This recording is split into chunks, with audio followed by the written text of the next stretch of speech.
In Australia, some schools hire third-party organizations to run gifted programs that help gifted children succeed. Now, if you're not familiar with these programs, you might be wondering right now, if the children are so gifted, why do they need extra help succeeding? Shouldn't the school spend those resources helping the children who are not succeeding succeed? I know, it's confusing. I have to say, on my own part, I'm biased. I had a gifted program in my elementary school, and I was in it, and I loved it because I was a giant nerd who loved spending extra time after class working on more science problems. So I'm in favor of gifted programs, provided that schools have all of the resources available to all kids to help them catch up to the gifted kids. But I do have a problem with one particular Australian gifted program called Wise Ones, because it's run by a raving lunatic who thinks that gifted kids are increasingly susceptible to the dangers of Wi-Fi signals and also vaccines, because they have thinner skulls and because they have extra neurological connections vibrating at alien frequency. Pat Slattery is the name of the woman who runs this organization. She also thinks that she herself nearly died from radiation poisoning before she moved into a caravan with no electricity and started eating anti-radiation herbs.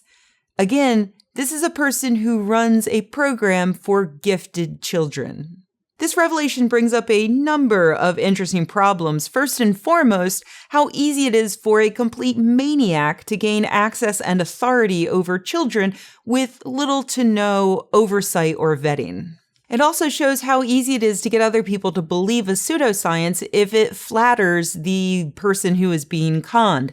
In this case, it's much easier to believe that your child was damaged by vaccines and therefore got autism because your child was super intelligent. Finally, this case highlights a severe problem with the way people think about gifted children.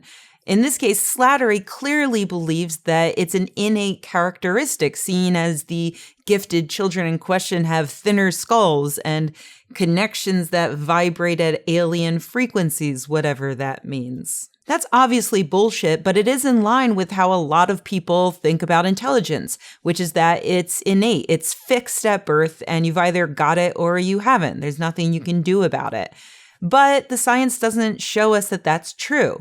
There have been a few studies that show a very weak possible correlation between things like brain size or certain genetic markers and intelligence, but it's all very muddy. There's no clear indicator that IQ is not something that can be changed by simply studying or giving a child a positive environment. Sure, maybe I got into a gifted program as a kid because I was born intelligent.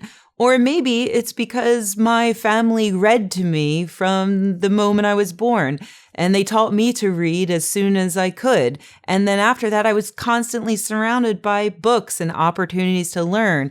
And I never worried about having enough food to eat or worried about where I would be sleeping at night or where my parents would be. I had a really privileged childhood that allowed me to succeed in education. Studies show that people who believe IQ is fixed and can't be changed at all do worse on tests than people who believe that it can be changed, that you can learn new things and new ways of thinking.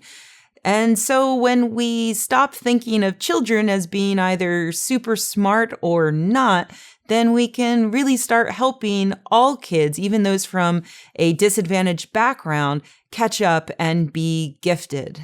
I hope this case encourages Australia and other countries that have these type of programs to really vet and oversee the people who are allowed access to children in schools, who are given authority over these kids. We really need to protect their precious, precious brain frequencies.